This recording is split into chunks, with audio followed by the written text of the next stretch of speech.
right, are we ready to get started? We already got started, right? This is like halfway point. What am I talking about? So I'm feeling very privileged to fill in for Dennis this morning. I always appreciate the opportunity to do so, and because he's not here, I'm going to do things a little different. We're gonna go off the rails a little bit. As I'm saying that, I also realize there's going to be video evidence of that later. Sometimes it's better to ask forgiveness than permission, right? So we're going to have a little bit of an object lesson this morning to highlight what it is that we're going to be learning about today and being ready to receive. And a lot of times I'm back with Kingdom Kids. Every other month I'm back there, and I love working with children and really had a great time with VBS. Object lessons are a big part of what we do with kids. And I also realize as I read through the New Testament that Jesus taught in parables, and so certainly those are some great footsteps to follow in. And I can tell you this, if you want to get notice around here, don't wear a suit, don't wear a tie, bring in some donuts. I could tell you I've never gotten more interaction with people than when I come walking in with this box of donuts this morning. And man, did that ever get notice and comment. But I do have these here this morning, and a lot of people showed interest and sounded like they wanted some. So I need some volunteers, folks that are maybe interested. But, you know, the old saying, don't volunteer for something till you know what you're volunteering for. There will be a payment for the calories involved. Okay, so I'm just going to give that little warning. But do I have anybody, show of hands, that's willing to come up? All right, let me have Rick, Wes. I need a couple shy people. Abby.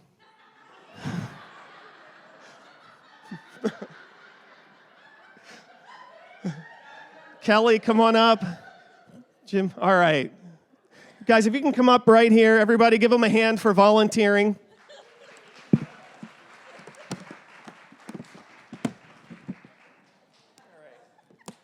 So, as I'm looking at these powdered donuts from Aldi, a serving size is 3 donuts. We're only going to go with 1, and 3 donuts is right around 220 calories, so 1 donut's going to be about 73, 74 calories. I'm not good at math. I did that before I came. You guys were really impressed, right? So I'm gonna say that the price for one of these powdered donuts is going to be about 10 push-ups. Now, that's not accurate either. If you do about 100 push-ups, that's going to burn about 34 calories, right? God made us incredibly efficient machines, and that isn't always great. But I'm just going to ask for 10.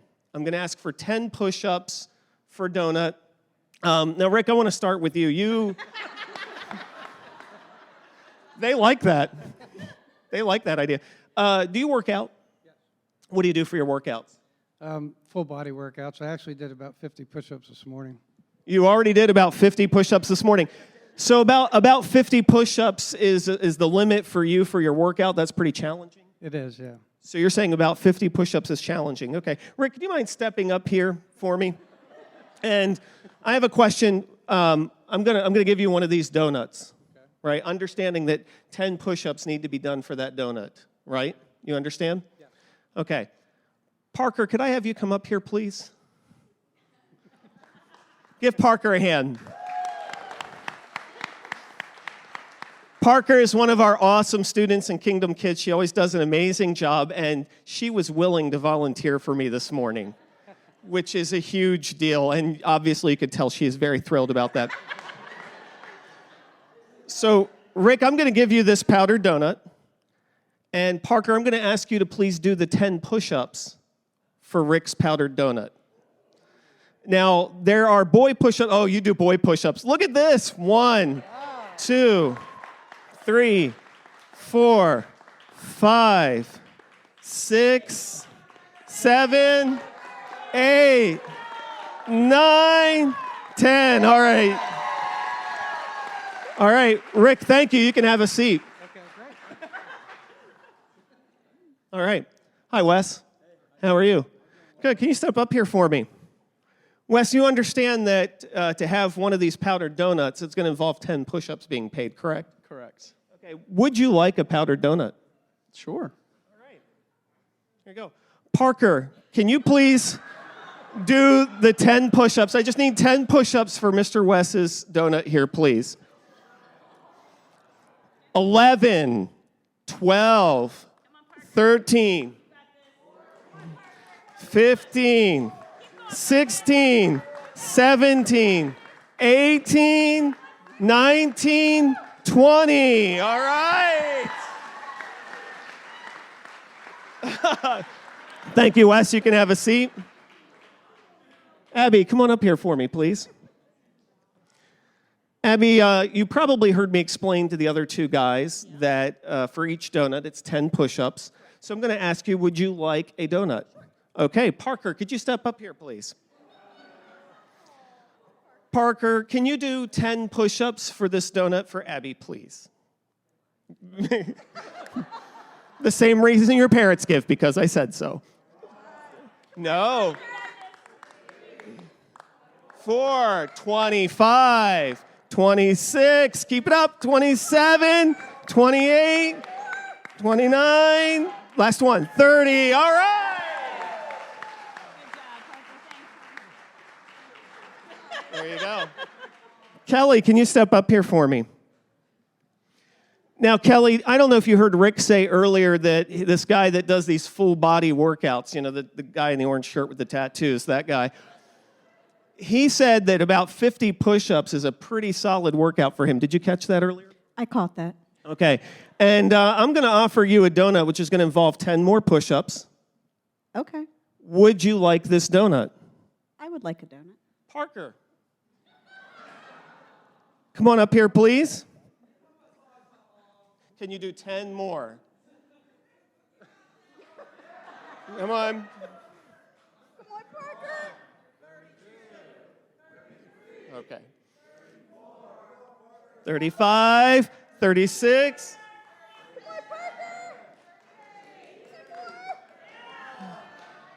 40, last one. Now, thank you. Now, Parker, I just want to check in. Your arms were shaking a little. Is this getting a little bit challenging, a little tough? It's hard. It's hard. Do you know that that guy right there, he said he only does 50 in the morning. You've done 40 already. I'm just saying. Well, I've got Jim here, and I'm going to ask Jim to step up. And Jim, 10 push-ups for a donut. Would you like this donut? No. Did you say no? Correct. I said no. Okay. Wait. Parker, will you please do 10 push-ups for the donut he refuses to eat?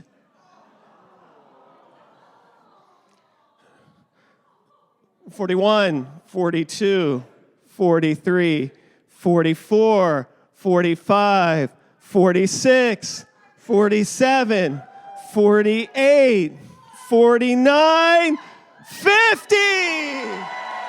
You can have a seat, young lady. Thank you so much. Let's hear it for her. Hang on 1 minute. Now, I have a quick question for Jim here. Jim, you refused that donut. Can you explain why? I felt bad for Parker. You felt bad for Parker. That makes sense. I'm not sure what that says about our other 4 volunteers, but but what was it like seeing her do the push-ups anyway? Then I felt really bad. Then you felt really, really bad. Right, because she's still paying the price. All right, thank you. Let's hear it for our volunteers.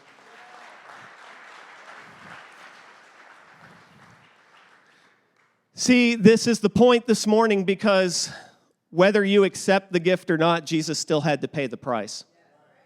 Do you hear what I'm saying? We were cheering and we were getting behind Parker, and just show of hands, who started to feel bad for that young lady? Parker, look around.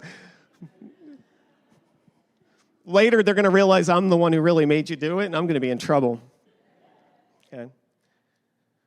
But see, whether we choose to accept it or not, Jesus still had to suffer. I'm going to read from Isaiah chapter 53 and verse 4. It says, "Surely he being Jesus, took up our infirmities or iniquities and carried our sorrows. Yet we considered him stricken by God, smitten by him and afflicted, but he was pierced for our transgressions.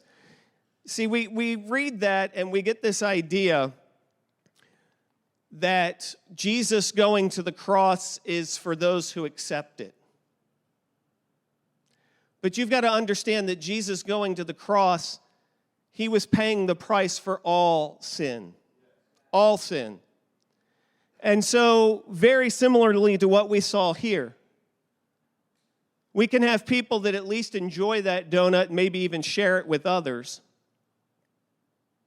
Or we can have people who decide to take that and throw it in the trash, but the price is paid anyway. What a waste. What a waste. So I want you to have that in mind this morning as I share this sermon this morning, that to understand the sacrifice of Jesus Christ, but to not accept it, is just throwing it away. It's a waste. Let me read this one more time. Surely he took up our infirmities and carried our sorrows, yet we considered him stricken by God, smitten by him and afflicted, but he was pierced for our transgressions. That but. See, Jesus wasn't stricken by God. See, it says, we considered him stricken by God, smitten, but he was pierced for our transgressions. It wasn't God that said, I want to put Jesus on the cross. It was our sin that necessitated the payment. It was our sin that resulted in the need for sacrifice. I'm going to get into that a little bit deeper later. One of the best questions I've ever been asked by a student happened at VBS this week, and it ties in, and I want to share it a little bit later. But it's our transgressions that place Jesus on the cross, not the striking of God. When we accept the sacrifice of Jesus, we're fulfilling the intent of his actions. Parker didn't choose to come up here to do push-ups to be fit. She didn't choose to come up here and do push-ups to show off. She chose to do those push-ups because payment needed to be made for these calories. I'll go deeper than that. It's because she's a good kid. It's because she listens to the adults in her life. It's because she's a terrific young lady who's willing to help out her teacher. It's because of the kind of person she is. So this morning, as we're hearing about the sacrifice of Jesus Christ, we also have to remind ourselves it's about the nature of who Jesus is. A human being, a person who made a decision to die for others' sins. What benefit did Parker get from this? The donut went to someone else. The benefit went to someone else. It was a selfless sacrifice that we witnessed. So I want to talk about how we receive. When I was younger, we used to do this thing where we'd gather up and carry in firewood. And so we would have somebody that would be there and would stack it, and you would come out and you'd have your arms out and you'd have them ready. And having older brothers, it was always an opportunity to show one another up a little bit with the amount of firewood that you could carry. So you would come out and you'd have your arms open and you'd have them out wide, and you would take as much as you could possibly carry. And once you got to that limit, you'd say, put on some more, take some more. You know, it'd be up past your chin. You'd have this firewood piled up and your arms shaking, but you weren't about to let your older brothers see that you dropped your pile or that you couldn't handle it. So you came to receive as much as you could possibly take. To this day, I think that's probably why one of my favorite positions of worship is my arms out, my palms up. When something in that song hits me and I feel like it's something that I want to receive, it's arms out and palms up. But as I got a little bit older and I thought about that position of worship, I wasn't sure if if this position spoke more of I'm ready to receive, or as I got older, I was wondering if it's, Lord, I'm surrendering, I'm giving up. And I'm at a point where I think it's the same. It's the same. And here's what I mean by that.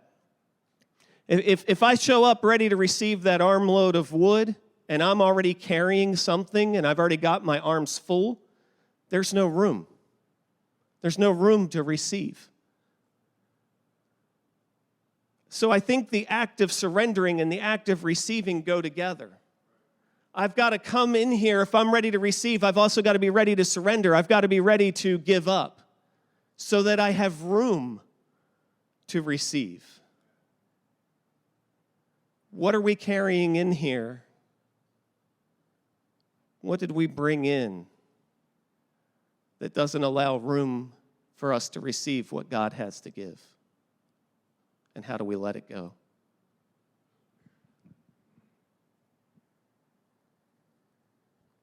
Matthew 5:6 says, "Blessed are those who hunger and thirst for righteousness, for they will be filled." The receive part is wanting what God has to offer. So if I go back to my Isaiah 53, it says, "But he was pierced for our transgressions, he was crushed for our iniquities. The punishment that brought us peace was upon him, and by his wounds we are healed. We all, like sheep, have gone astray. Each one of us has turned to his own way, and the Lord has laid on him the iniquity of us all." What is being offered is peace. What is being offered is healing. What is being offered is a payment made for you. When I read that in Isaiah 53, I've got to ask myself, am I really ready to receive healing? Am I really ready to receive peace? Am I really ready to receive that payment? We make it sound like it's so easy to receive. Sometimes as Christians, we get up here and we preach these sermons and we make it sound like receiving's easy. But you know, I knew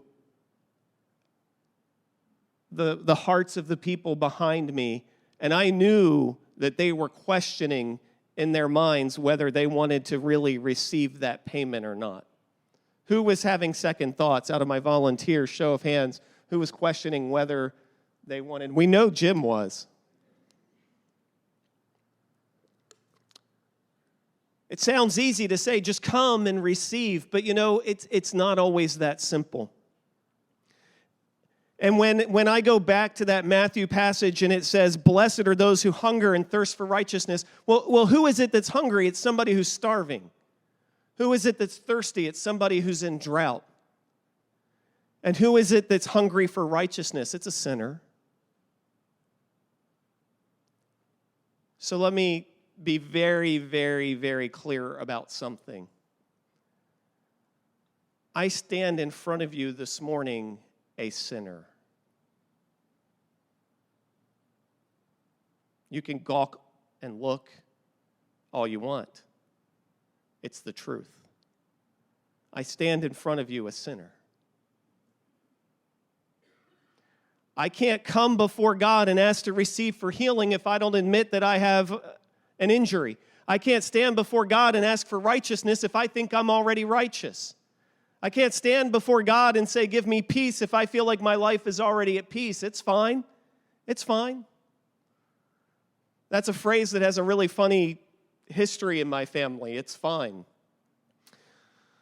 Amanda and I went to school just outside of Little Rock, Arkansas, but we're from this area. And we were married between our sophomore and junior years in college. We married very young. And we were driving home in the only car that we could afford at that age. It was a 1980 Chevy Caprice. And it had wonderful white paint with these well-placed rust spots. And just beautiful, beautiful car. Enormous. We called it the barge. It was huge. It was huge. I think we've had 10 people in that car at one point in time. Kids, don't try that at home. We're driving from Little Rock, Arkansas to York, Pennsylvania. It's a 1,200-mile drive, and we're just outside of Memphis, Tennessee, so barely a quarter of the way into our trip, when the brake warning light comes on in the car. I'm First, I was shocked that that car had a brake warning light. Okay, technology. I guess we did put a person on the moon. 1980 car could have that. But the brake warning light comes on, and Amanda, being the conscientious person that she is pointing it out to me. The brake light came on, the brake light, come on. We're on 40 on this highway, and I just start tapping the brakes, and the car's going, it's fine. It's fine. The brakes work fine. It's fine. We finish our trip. We get to York, Pennsylvania without incident. We enjoy a nice Thanksgiving with our family. 1 week later, we're driving back from York, Pennsylvania to Little Rock, Arkansas. And we're barely to Virginia when that red brake light comes on again. Once again, Amanda, the brake light came on. Fiery doom. We're going to die. The brakes are fine. We're fine. It's fine. 1 block from our apartment outside of Little Rock, we're going down a hill to a stop sign, and my foot goes to the floor. No brakes, none. So I downshift, and I pull the emergency brake, and she notices, what are you doing? What are you doing? We don't have any brakes. I told you. I was like, we just drove 2,400 miles, and it was fine. It wasn't fine. Our master cylinder was shot. Gone, no brakes. See, what we say is fine, sometimes it's just God bailing us out. You get what I'm saying there? We say it's fine, but it isn't. It's just God is saving you. But he only does that for so long until he says, okay, maybe this person only learns from pain. It's the best thing for them. See, when we come to receive, we've got to come saying, I'm a sinner. We've got to come saying, I'm in need. We've got to come saying, I'm injured. I need healing. I need peace. It's not fine. And especially without God, it's not fine. If we're going to receive, we've got to have those arms open wide. We've got to be emptied out. We've got to have room in our life. For what it is that God wants to give us. So some of that is surrender, letting go. Letting go of our own righteousness, letting go of our own pride, letting go of our own feeling that it's fine, I've got this, it's handled. Being honest. It's not fine. It's not okay. It's okay not to be okay. We've got to create an environment here where we say it's okay not to be okay. See, when I was a teacher, I had students that used to get upset when they didn't know the answers. It's not fun.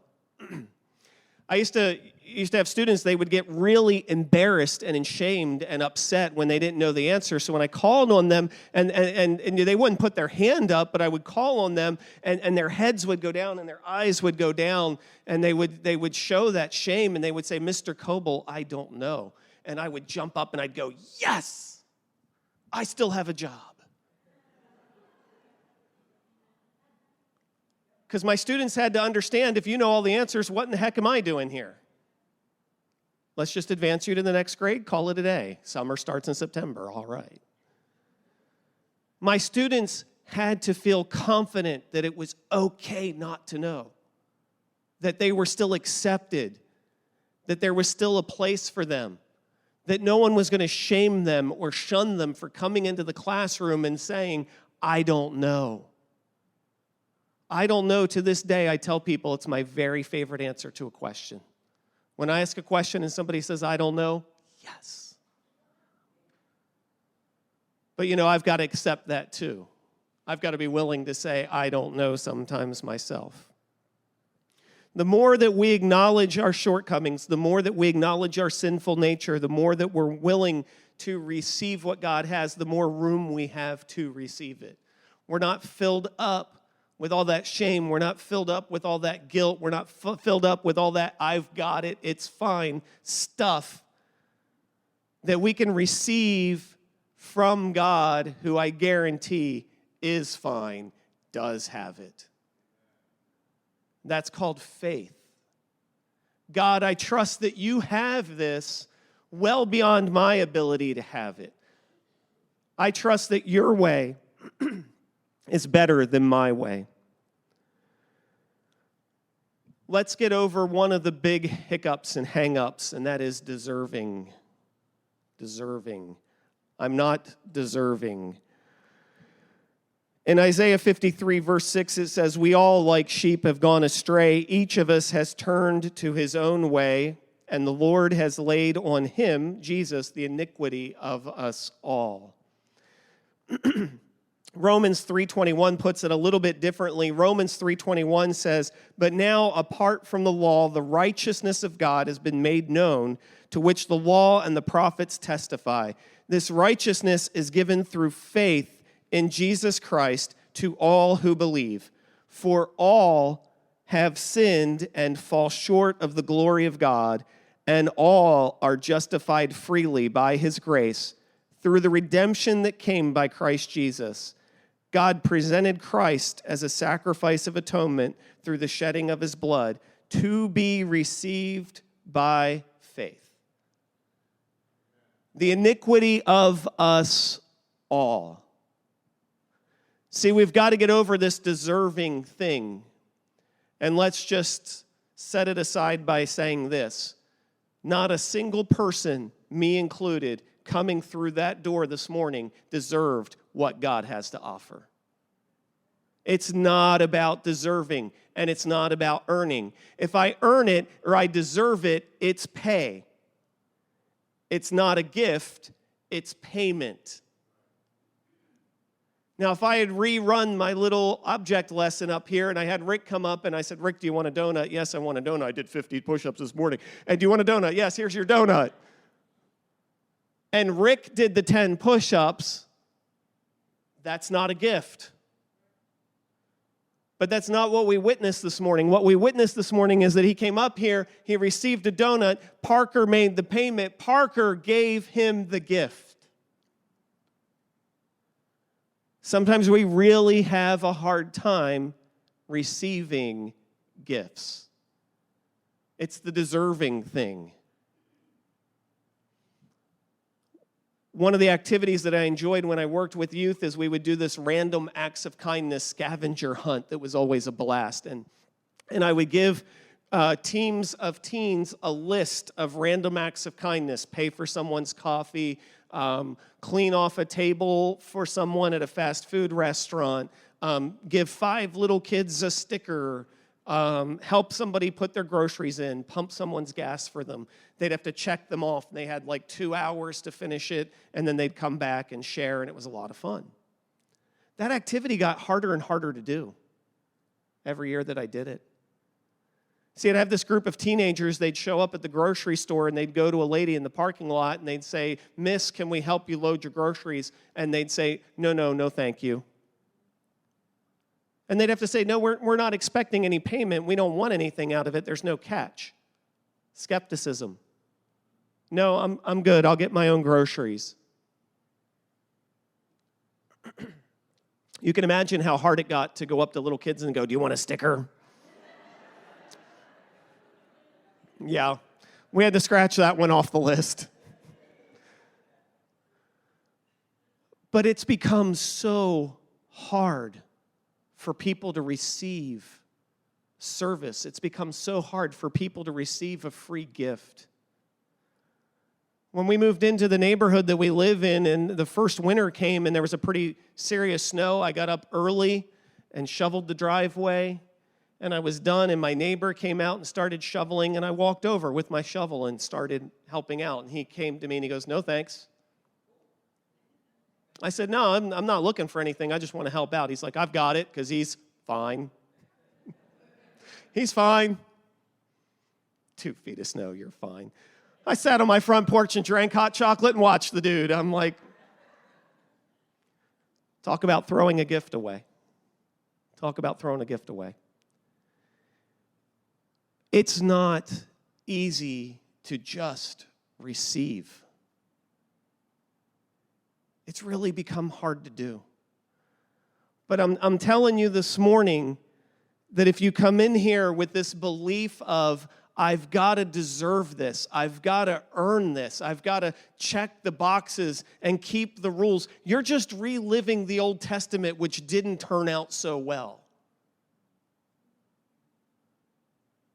In fact, I kind of feel like that was the point of the Old Testament, because I got to tell you, when I'm reading through Numbers, I often ask myself, what is the point of this? It's a hard book to get through.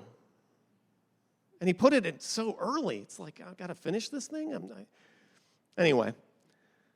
But when I'm in the Old Testament and I'm reading about, you had to do this atonement offering, and you had to have this day of atonement, and then you had to do this wave offering, and there were grain offerings and drink offerings that you had to pour out, and then you had to have this kind of sheep, but if you didn't have a sheep, it had to be these kind of doves, and you only had to do it in this way, and then you had to sprinkle the blood here, and you had to check all the boxes and get it all right.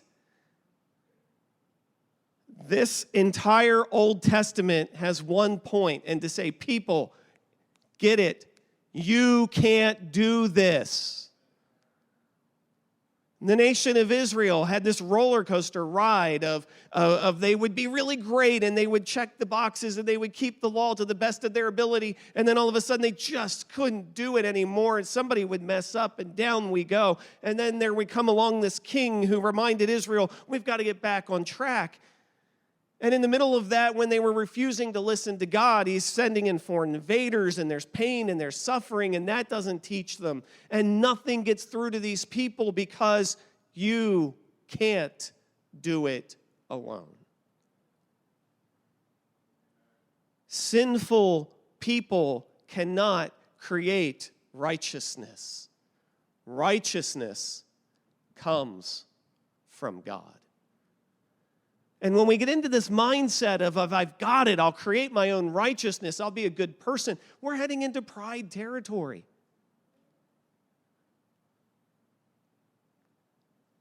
And the more prideful we are, the harder it is to accept that next sinner that comes through the door. Oh, I got my righteousness, I did my push-ups, I'm good, I'm fine, but look, you're not. Why don't you go create some of your own righteousness and then come back? Church, is that the way to be? Church, is that the way to be? Come on, church, is that the way to be? No, because Jesus called us to be fishers of men, not keepers of aquariums. Okay? That's not my line, that's Paul Harvey. I was starting to feel a little guilty. It's like, oh, they thought that was good. That's not for me. You see, when you go fishing in the sea and you drag that fish in, how many of you have seen that movie, Finding Nemo? Oh, come on, grown-ups, admit it. Thank you. Finding Nemo, they bring the fish from the ocean, they put him in the nice clean tank, everybody freaks out, ocean germs. They start cleaning him, right? See, when we become keepers of aquariums and we have somebody from the world who comes in, doesn't know God, we go, germs. When we become keepers of aquariums, that's how we act toward that person coming in. That's wrong. That's not right. See, when you're a fisher of men, you accept the fish that comes your way, no matter what state it's in.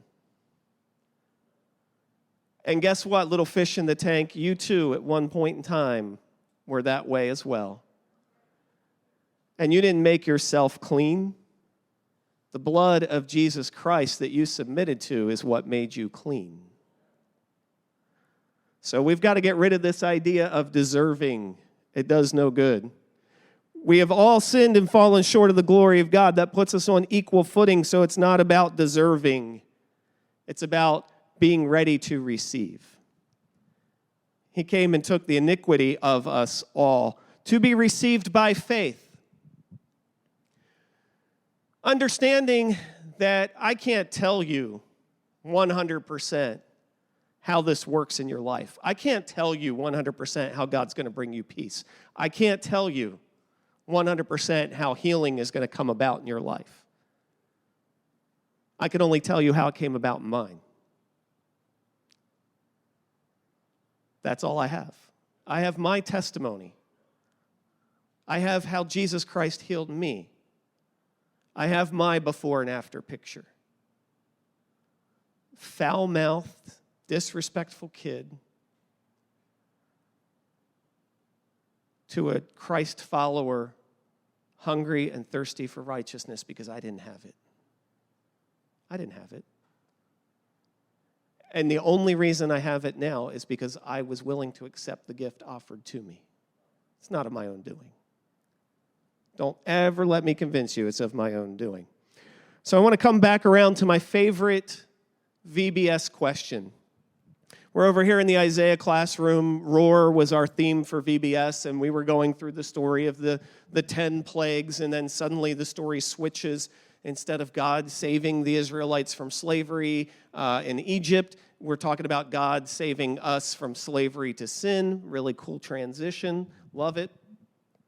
And we're in this room, and we're talking about the sacrifice of Jesus and the cross. We're talking about the garden and Jesus being in the garden. And this little guy raises his hand, and I call on him, and he looks me in the eye, and he said, "Did Jesus want to die?" Whoa. Whoa. Did Jesus want to die? I had to pause for a second, and I had to think. And then I looked at him and I said, "No, I don't think so." You know, he was skeptical. He wanted evidence. He wanted proof. I love kids. They're awesome. They're like, "Okay, prove it, old man."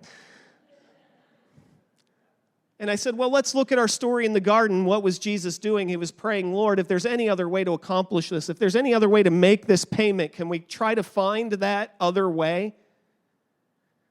Jesus wanted the sins paid for. He wanted the atonement made, but he was saying, is there any other way to go about this? He was distressed. He was distressed in the garden. So that was my first clue, but I realized I'm working with little kids and I can't say it that way. So here's what I said to them.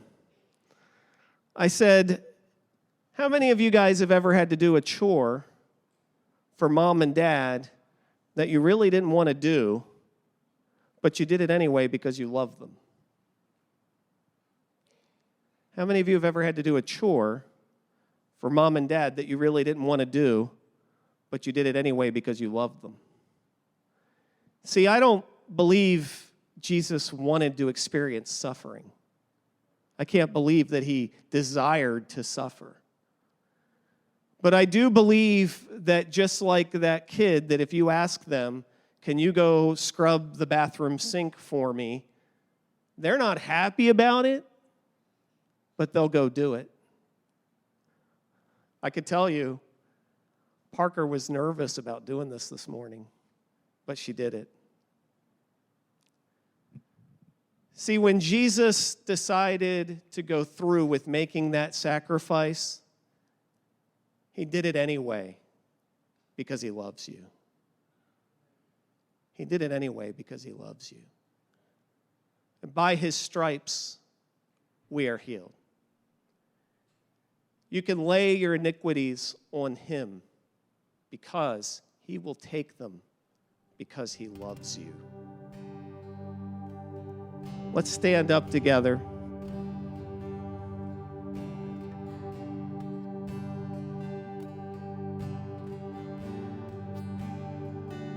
It's just a simple gospel message. That's all I really wanted to bring this morning, was just a simple gospel message to say, look, it's not about deserving and it's not about earning. It's just about receiving. And we can worship together as one this morning when we all let go of that idea of I've done better than someone else, because that's not what it's about. We can all worship as one when we realize it's okay not to be okay. I'm not fine, but I can be. Because God so loved the world that he gave his one and only Son, that whoever believes in him should not perish, but have everlasting life. Let's worship together.